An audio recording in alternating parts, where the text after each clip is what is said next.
Hello বন্ধুরা, RS অফিসিয়ালে আপনাদের আবার শুভেচ্ছা জানাই। আজকে তো মনে হয় অষ্টমী, সবার পুজো ভালো কাটছে। তো এবার তো চোখ নষ্ট না কাটছিস, জানিস না ডায়লগটা কি বলেছিলাম?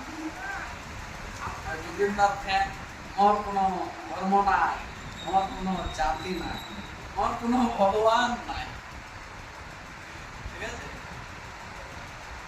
উনি হচ্ছে মুক্ত।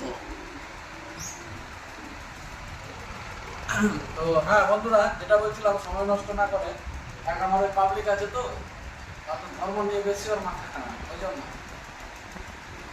ওটাই ওকে একটা শিক্ষা দিলাম। তো সবার ধান আশা করে পুড়তে চলেছে। তো এখন এই পরিস্থিতিতে ধানে স্প্রে করতে গেলে সব থেকে কি ভালো হয়? তো আমি যেটা বলবো, ধানে আপনারা কিছু প্রোডাক্ট ব্যবহার করতে পারেন। যে দুটো প্রোডাক্ট হচ্ছে, এক হচ্ছে আসি প্রথমে নেটিভো, বায়ার কোম্পানির নেটিভো, এটা দিতে পারেন। আর একটা স্প্রে করতে পারেন অ্যামিস্টার টপ, সেঞ্জিনটা কোম্পানির অ্যামিস্টার টপ। তো এই দুটো মানে একটু খরচা বেশি হয়, মানে একটু চাষিদের খরচা হয়, কিন্তু খুব রেজাল্ট ভালো হয়, রেজাল্টটা ভালো পাওয়া যায়। তাছাড়া আমি ট্রাই করেছি, ট্রাই করে দেখেছি স্টার্লিং কোম্পানির জামা। এটা একটা অ্যামিস্টার টপের কম্পোজিশন, কিন্তু অ্যামিস্টার টপের মতো কাঠ, একটু দামটা কম, কিন্তু ভালো রেজাল্ট পাওয়া যায়। এছাড়া সাইজ চালাতে পারে।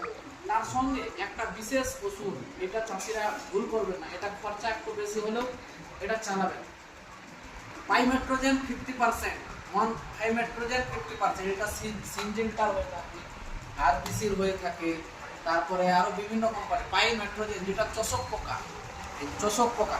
এবার কি বন্ধুরা, এই জিনিসটা না মানলে চোষক পোকা আপনাদের ধানে যদি লেগে যায়, তাহলে আপনার ধানটা পুরো বেকার করে দেবে, ধানটার হবেই না, ধানটাকে ফুটতে পুরো বারণ বন্ধ করে দেবে। তাই এইসব নেটিভো, অ্যামিস্টার টপ, জাওয়ান, সাইজক্স, এই যত রকমের যে কাস্টোডিয়া যাই চালান, তার সঙ্গে এই পাইমেট্রোজেনটাকে অবশ্যই চালাবেন। তার সঙ্গে সিলিকন বেস আঠা অবশ্যই দেবেন, তাহলে আপনার ধানের ফলন বেশি হবে এবং ধান বেশি করে উৎপাদিত হবে। ঠিক আছে বন্ধুরা, আজকে এটুকুই, তারপরে দেখা।